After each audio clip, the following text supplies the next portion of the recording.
Why won't my students speak?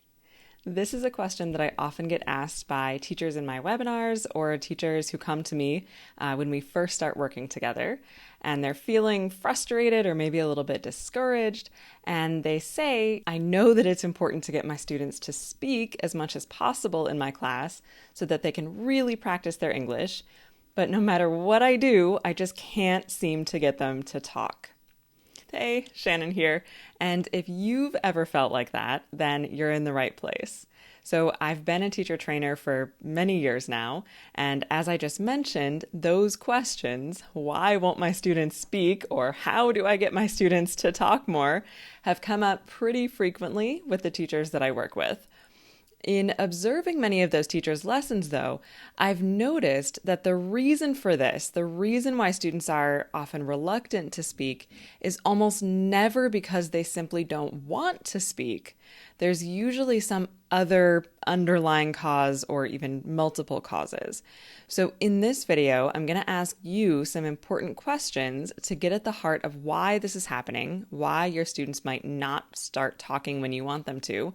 And of course, I'm also going to give you some advice for what to do instead. So in your next lesson, you can hear your students happily chatting away. And before we really dive into this, I just want to clarify that in this video, I'm talking about teaching English to adults. So if you are working with a group of reluctant or rebellious 5-year-olds, sorry to tell you that I probably won't be of a lot of help. But if you are working with adults or at least older students, older young learners, preteen, teenager, a lot of these strategies can work for that age range as well. But primarily what I do is help teachers who are teaching adult ESL learners. So those are the tips we're going to cover today. Let's go ahead and get started. So if your students are reluctant to speak, the first question I want you to ask yourself is, are you truly being a guide on the side, or are you more of a sage on the stage? So this is something I talked about in a previous video series about the 4 fundamentals of teaching English online, but really these apply to teaching English in general, whether you're online or in person. And what I mean by the guide on the side rather than the sage on the stage is that your class should feel much more like a workshop rather than a lecture. If you are spending a lot of the class time talking at the students, talking to the students, it doesn't leave your students a lot of room to participate or jump in.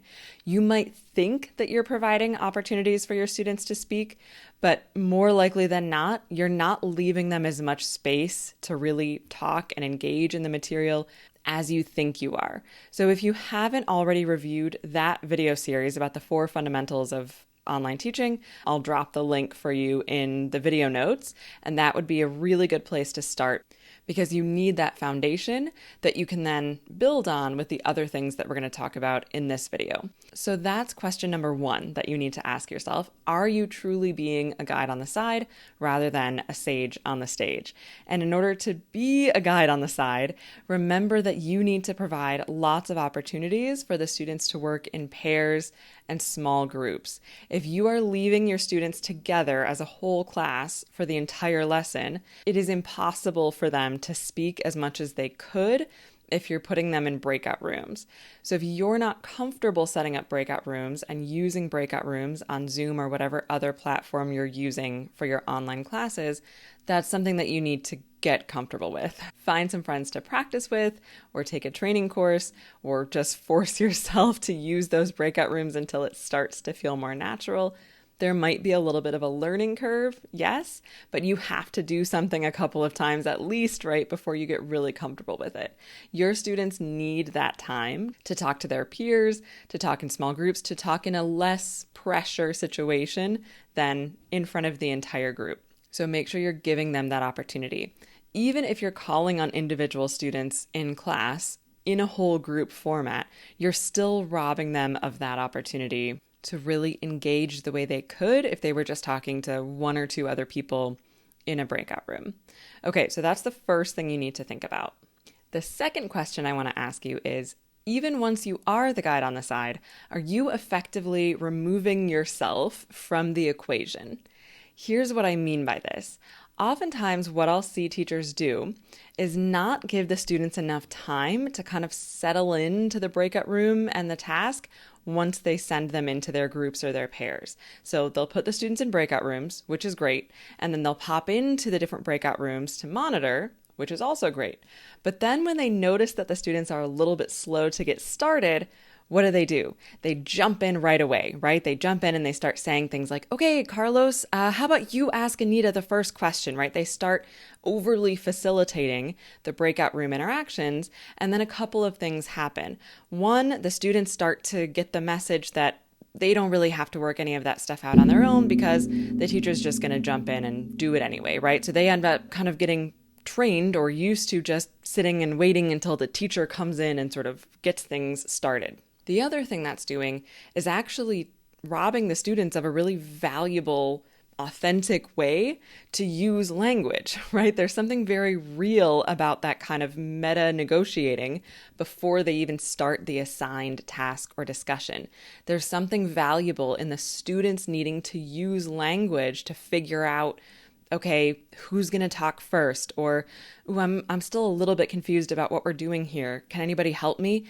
Those are really authentic peer interactions in which there's a very real need for language. They're trying to figure out how to proceed. And so if you just sit back and let the students figure it out, you'll see some magic happening in that the students will actually start using language in this very real way, right, to figure things out. So the best thing that you can do in those situations is just give it a little bit of time.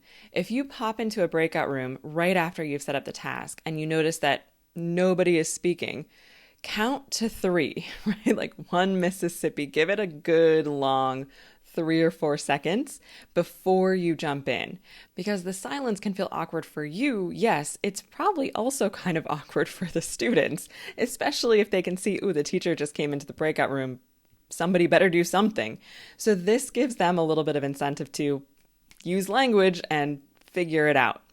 If no one says anything after those 3 or 4 seconds, then of course, jump in, see what the problem is, see how you can help, and get the students started. And here's an extra little tip. If you are someone who is tempted to jump in right away, before you go into those breakout rooms, turn off your camera and mute your mic so that even if you do try to jump in right away and say something, you'll be muted and your camera will be turned off so the students won't see. And that might be enough to stop you and give yourself a little reminder, hey, I need to just take a beat and see if the students can work this out on their own before I jump in.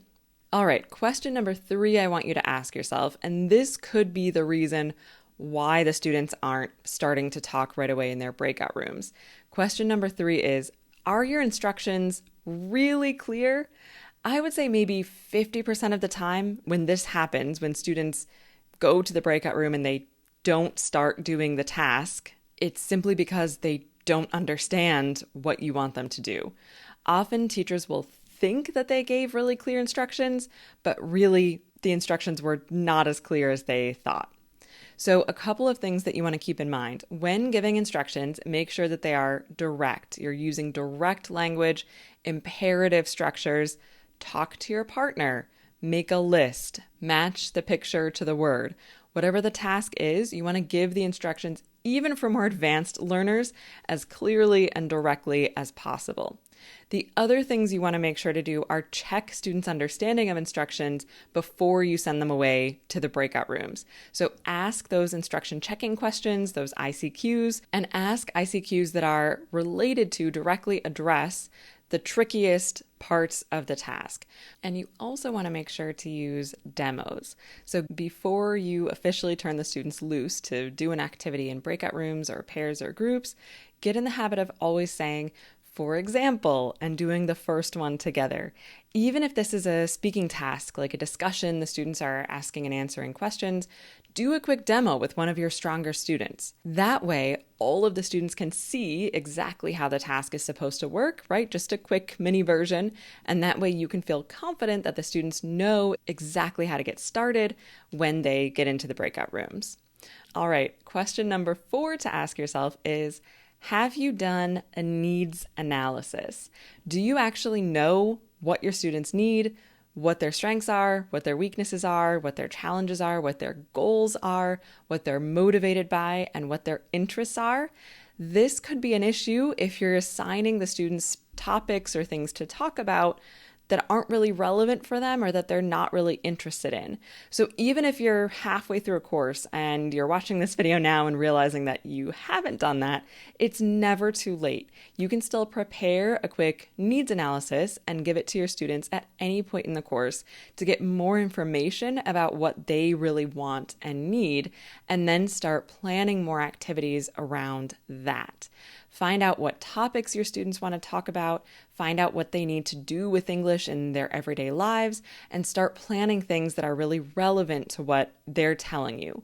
You want the information to come from them in terms of what you're preparing for your classes, because that's going to be way more motivating and exciting for your students, meaning they're much more likely to want to talk about it. Question number 5 to ask yourself, and this could be a big reason why your students are reluctant to speak or slow to speak in your lessons, is, are you setting the students up for success? Here's what I mean by that. First of all, I want you to think about your students' level, their English level, and what you're asking them to do with English. If your students are elementary, beginner level, below pre-intermediate, let's say, and you're asking them to have a discussion, something that involves a lot of fluency, they just don't have that yet with English. As much as they want to talk about that, maybe, they just don't have the vocabulary, the grammar, the fluency yet to be able to carry on longer, more fluid conversations. They can do that in another language that they're proficient in, but they can't do that yet in English. I'm not saying that you can't ask lower level students to speak. You absolutely can. But the language that you're asking them to use needs to be much more limited. It needs to be limited to what they have already learned. The limited vocabulary that they have, the limited grammatical structures that they have, right? Any speaking task that you ask them to do can really only incorporate those things, because if you get too much beyond that, the students are just going to run into too many obstacles and it's going to be overwhelming for them. Okay, so that's the first thing. Make sure that the task is appropriate for their level. Another way you can set your students up for success is if they are at a high enough level, right, where they do have enough fluency to really speak, to have a longer discussion or do a more involved speaking task, you can still help set them up for success by giving them some useful functional language for the task. If it's a debate, right, are you giving the students some input first before the big speaking debate on what kind of language they can use to agree, to disagree, to defend their opinion, to give their opinion, to ask others for their opinion? All those kinds of functional language things that we do when we're debating something, giving the students a bit of input on that first is going to set them up to succeed in that speaking task. They need to be prepared, right? They need some language that they can use to carry on the task and feel confident that they can communicate what they want to communicate. Talking in another language, even if you're getting to a higher level, can still feel a little bit intimidating or embarrassing, right? And I mean, we're human. I don't want to sound like an idiot if I try to talk in another language. So I want my teacher to help me out a little bit, to set me up for success so that I'm not using really weird expressions, or I'm not getting tongue-tied, or I'm not saying something that I don't mean, or, running into a communication wall that I can't get past because I just don't have the language for it. So if you give your students some of that language to help them a little bit, of course they can understand that little mistakes are still going to happen. They're learning, it's not going to be perfect, but you're giving them the tools they need to get further, to do better on that speaking task than if you're just throwing them into the task and saying, good luck, right? Talk, go. You're helping them out a little bit more. And then my final question for you, if you've tried everything else that I just listed in this video and you're still having issues with your students not wanting to speak, or maybe they are speaking but they keep switching into L1 and they don't want to stay in English, my last question to you is, have you set clear expectations in terms of the use of English and the level of speaking in your classroom, virtual or physical? For example, do you have an onboarding process? If you're working for an organization or a language school, what is their process when the students first sign up to take lessons or classes? Are the students told that they will be expected to speak in English in class? Are they told that the focus of the class is very student-centered and on a lot of interaction and communication? Are they asked to sign a contract saying that they will do their best to speak and to only speak English in class? And if you're working for yourself, if you're a freelancer, having a contract like that is something that's really easy and important to implement. In doing this, you're not trying to be mean, you're not trying to be scary or militant, you're just trying to be clear and upfront about your expectations. That's setting your student up for success, and that's setting you up for success, right? It's creating an understanding of how these classes are supposed to work. The great thing about working with adult learners as well is you can be a bit more explicit about why it's important to speak English in class. You can talk to your students and say, hey, I know it can be awkward sometimes to speak in English if you're not feeling super confident, but the best way to improve your English faster is to speak and try and practice as much as possible. You can have these sort of frank conversations with adults about the reasoning behind why you're so insistent that they speak more. You can tell them the benefits of speaking more and practicing more during their English lessons. In addition to the expectations around speaking English in class, speaking as much as possible in class, if you have a group class, have you set clear expectations, and then do you enforce those with your classroom management? If you have certain students who are way more confident or way more outgoing than others and tend to dominate open class discussions, are you using your classroom management skills to create more of a balance between those students and the quieter, less outgoing students? Are you creating opportunities for all of the students to have an equal contribution to those group situations? That's where pair work can certainly help, but even moderating more carefully during the group feedback sessions where certain students maybe are more likely to steamroll others, right? You don't want those quieter students to lose motivation and think, well, those certain students are always going to speak before I can, so why bother even trying? You don't want that feeling among your quieter or less confident students in your lessons. So using good classroom management techniques, right? Setting clear expectations for, okay, everyone, let's make sure everybody gets a chance to participate is really important. And then enforcing those classroom management expectations, right? Okay, Carlos, it's great that you're so excited to share your opinion. I love it. Let's let a few other students answer now. You can do those things and still be friendly and upbeat while also enforcing your expectations and making sure everybody gets an equal chance to participate. All right, so hopefully you found this helpful. Let me know in the comments which of these 6 questions was your favorite or had the biggest impact on you and your teaching, and try these techniques out the next time you teach. I bet you'll see a huge difference in the level of speaking, of student engagement, and student interaction.